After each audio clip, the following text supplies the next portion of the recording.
Billionaires, bankers, and now hundreds of Bitcoin treasury companies are buying hundreds of thousands of Bitcoin each month because they're all coming to the same conclusion. Listen, this fiat thing, which is a direct consequence of Keynesian economics, has to be put to death, like the spike of the vampire with a silver bullet through the heart. Yeah.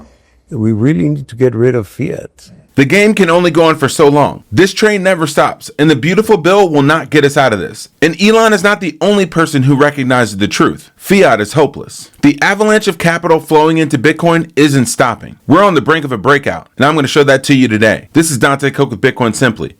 Let's go.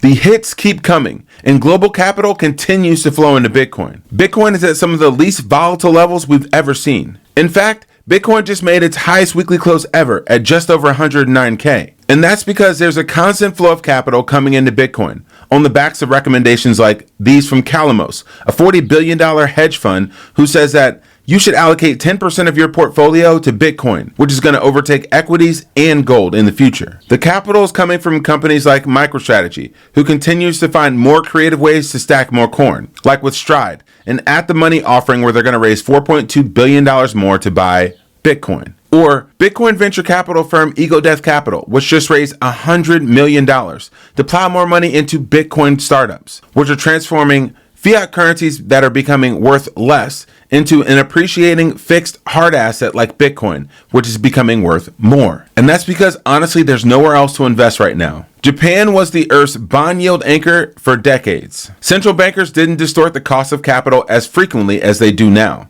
As you can see around 2020, things changed and changed for the worse. Like, who's buying this crap? Well, it's the government. The Bank of Japan is the only person buying that crap. Let's go to the US. Let's take a look at Apple 2060 bonds, which are yielding 2.55%, which are trading at 50 cents on the dollar. And the story is becoming no different in the United States. The only person buying this crap is the United States government. Just look at the Fed's balance sheet. We get high on our own supply, and that only means one thing. Money, as it's measured in assets like gold and Bitcoin, well, it's going up and to the right. And this is why Bill Miller believes that Bitcoin will be the global source of liquidity moving forward. I think Bitcoin is going to ultimately be one of the major, the premier source of collateral globally. Replacing the dollar, replacing every other reserve situation. If you think about what money's meant to do, it serves those roles so much better. What you'll see over time, I think you're going to see the volatility come down over time as adoption grows. And it's just going to become a much more widely used and considered asset. Warren Buffett saw the writing on the wall. At the Berkshire meeting in 2025, he dropped one of the most fire gems that we all know to be true. Fiat currency becomes worth less over time, and governments do what governments do. And obviously, we wouldn't want to be owning anything that we thought was in a currency that was really going to hell. And that's the big thing we worry about with the United States currency. I mean, the tendency of a government to want to debase its currency over time there's no system that beats that. You can pick dictators, you can pick representatives, you can do anything. But the people, there will be a push toward weaker currencies. And of course, that is, I mentioned very briefly in the annual report that the fiscal policy is what scares me in the United States, because it's made the way it is, and all the motivations are doing a lot of things that can cause trouble with money. But that's not limited to the United States. It's all over the world, and some places it gets out of control regularly. As they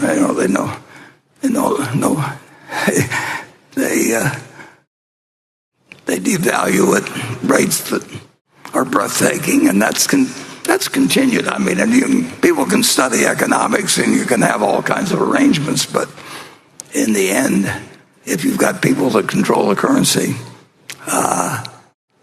you can issue paper money, and you will. will, or you can engage in clipping currencies like they used to do centuries ago. So if we know that this is the inevitable future, then why are so many people having a hard time understanding that Bitcoin treasury companies aren't running a risky strategy? They're trading worthless fiat currency for a valuable hard currency. Why is it crazy that someone sees the writing on the wall and wants to create their own political party? Okay, it might be crazy that it's the richest person in the world. Elon wants to create the new American party because he says when it comes to bankrupting our country with waste and grift, we live in a one-party system. That's not a democracy. Elon knows the game. After buying Twitter in 2022, this is what he had to say about $44 billion. This is a gift. It's an IOU worth $44 billion. Thank you. So, Thank you. Well, pretty soon $44 billion won't be worth that much anyway. That's a good point. So the whole fiat game is a scam, and more people are waking up to this reality. Listen, this fiat thing, which is a direct consequence of Keynesian economics, has to be put to death, like the Spike, the vampire, with a silver bullet through the heart. Yeah. We really need to get rid of fiat. So the only way is to have a better option. And in that respect, that's why I'm so optimistic about Bitcoin, because more and more people will come to realize that the way to get insulated from inflation is through Bitcoin. Mm-hmm. Now, there's another thing, the governments, they're so tricky because they're the ones who measure inflation. Mm-hmm. Yeah, of course. Our company. The CPI. Oh, yes, the CPI says 2.1 up precisely, not 2.2, 2.1, not 2.0, 2.1. What the hell is this? And how did they come up with that number? Who feels 2.1? No, but then you turn around and you see that the car is $100,000, It used to be 20. Yeah.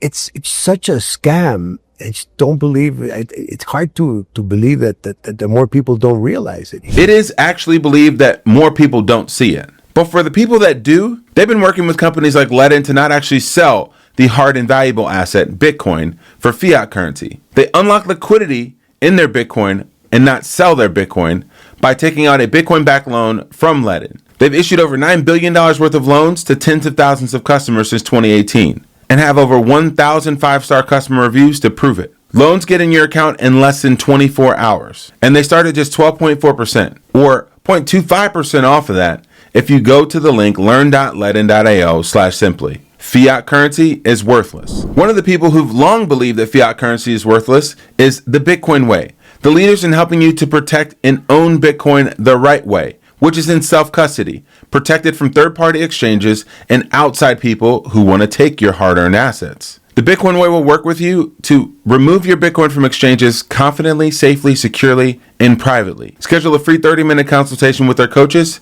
to protect your generational wealth the right way. Go to thebitcoinway.com/simplybitcoin. Elon and the rest of us who actually have a brain and are paying attention saw right through the big beautiful bill. There's nothing that stops this train. Joe Consorti, a fellow Bitcoin analyst and commentarian, broke down this perfectly of what the big beautiful bill actually is. And a big shining example that we cannot get rid of our debt. We have to expand our debt and try to grow our way out of it. So President Trump just told cost-cutting Republicans to stand down. On Truth Social, he said, remember, you still have to get reelected. Don't go too crazy. We'll make it all up times 10 with growth, more than ever before. The translation here is that the plan isn't to cut spending, it's to juice the economy with tax cuts, spend billions more, and cover the gap by borrowing trillions. Because no one gets reelected by tightening belts. And that's exactly what the big beautiful bill is all about. Let's break it down. So the U.S. Senate passed this sweeping tax and spending package on July 1st by the narrowest margin possible, 51-50, with Vice President J.D. Vance breaking the tie. As of now, it's not yet law. The House still needs to approve it, but if passed, it would blow the doors off of federal finances. First, the debt ceiling. This bill raises the cap from $36.146 trillion to $46.146 trillion, an increase of $5 trillion to avoid default and fund the next leg of the American debt binge. That alone tells you everything you need to know about how serious the government is about restraint. They're not. And second is taxes. Rather than increasing revenue, the bill slashes it. A net $3.8 trillion in tax cuts over the next decade. This is phenomenal. The 2017 tax cuts are made permanent, overtime and tips become untaxed, and middle-income Americans save a few $100, high earners save the most. So revenue down by trillions, and the third being spending. It's going way up.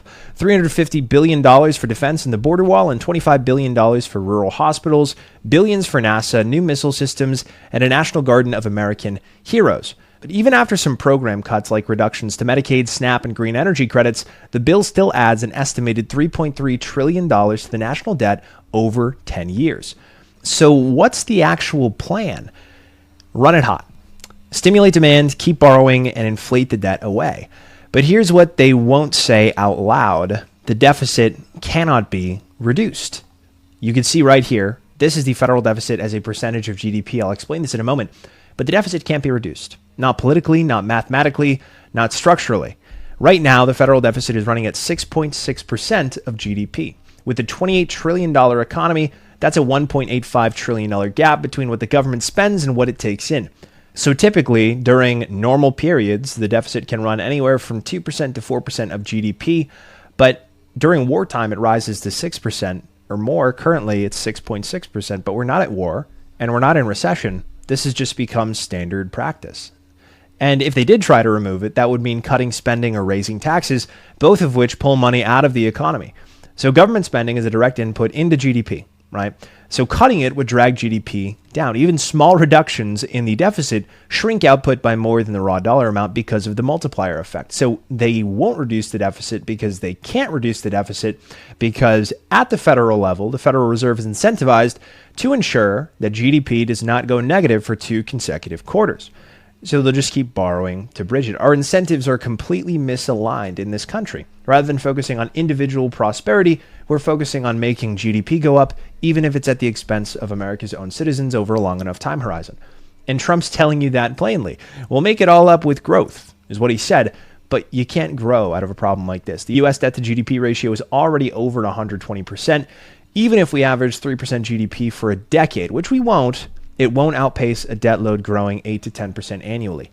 It's mathematically impossible. The only way out is devaluation, inflation, currency debasement, endless U.S. Treasury issuance that gets at some stage monetized by the Fed. The only way out is Bitcoin. If you're in the current system, there is only one plan. Tax bills and growth plans masquerading the debt problem, which is now at $37 trillion, that will not slow down. We're going to run a $2 trillion deficit every single year, even with these cuts in this new growth. The coins can't be clipped, so the money must be printed. If you don't see it every time you buy coffee, every time you go on Zillow and look at a home, every time you buy something out at the store that used to cost half of what it does now, well, I don't know what to tell you. But if you've been subscribed and watching this show for a while, you know what the game is, and you're prepared. If you don't see Bitcoin as a solution to your problem, you're either naive or willfully ignorant. But you don't have to be. Make the hard choice. Start stacking today. One of the ways you can continue to stack is by stacking your education and your knowledge about Bitcoin. You can also stack by growing your relationships and your network. Come down to Dallas, Texas from November 11th through November 13th to the largest Bitcoin mining expo in the world,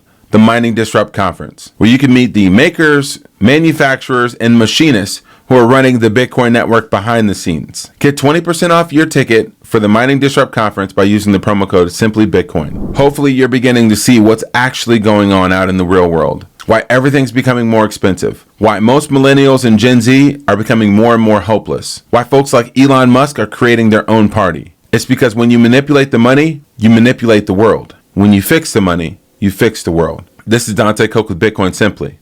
Happy stacking.